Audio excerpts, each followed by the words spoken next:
Somebody's going to have to keep track of time because I don't pay attention to time when I'm doing this stuff. Okay. What time? How'd everyone do with this?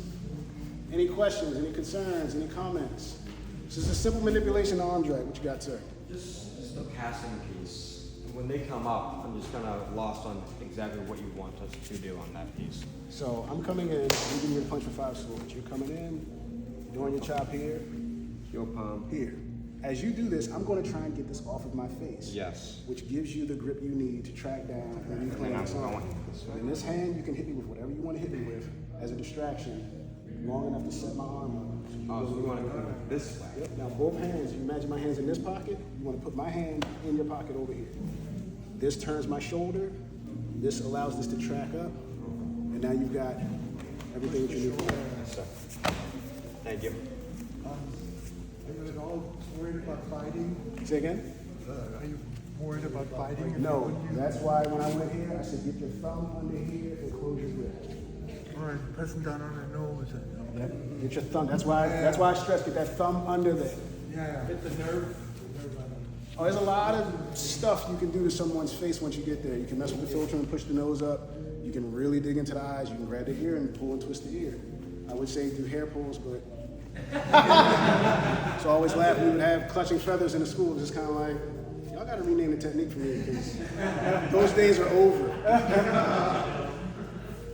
So another one of the controls that we have outside of this, because the main thing I want to give you guys right now are just these arm controls that put people's bodies in different positions without hitting them. And then you guys can flow into pop, pop, pop, pop, pop, get your hits. All right, go to this. All right, pop, pop, pop, pop, get back to your hits or not. The other one is just a simple arm wrench. So for this arm wrench, this is when you get a hold of the hand, the wrist this way. And if you guys know broken gift, when instead of getting the arm over the shoulder and breaking the elbow, you're just gonna hit the person with your shoulder. But the shoulder is gonna hit the elbow joint. So you're gonna pull and put your shoulder in the elbow joint. I'm not gonna do this violently because you guys can already see what happened.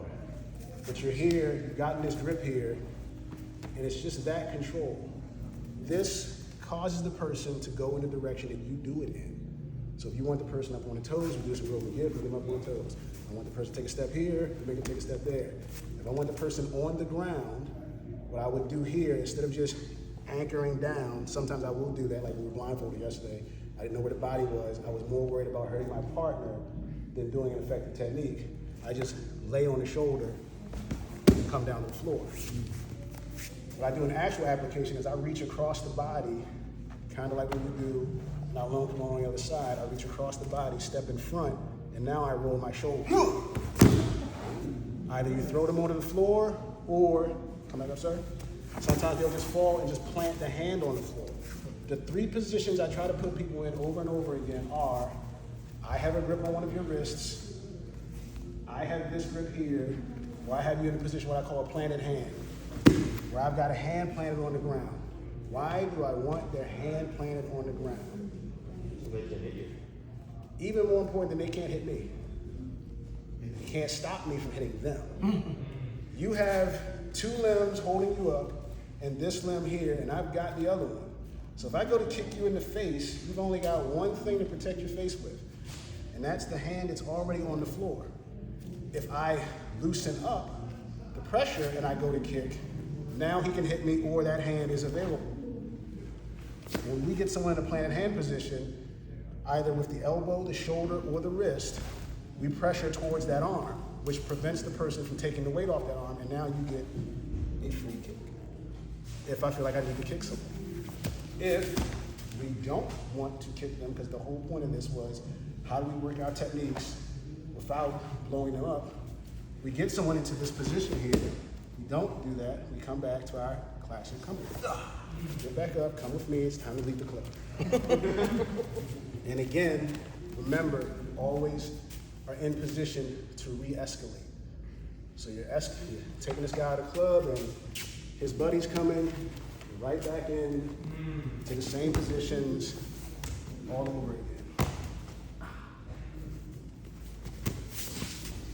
So for this one, we're going to use 5 swords again. This is just as an example to teach the position. This is not really the position you would really use it from because it's more optimal that you're here to just do the arm pass as opposed to going here, going underneath, bypassing the arm pass just to then get to this. We're going to use this just so we have a common position to work off of. So same thing, you guys come in, done your 5 swords.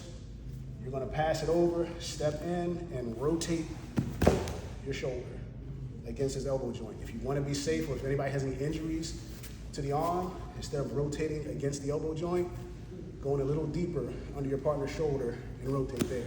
You'll get almost the same effect without risking the person's delicate elbow joint. Give it a shot. Let me know if you need any help.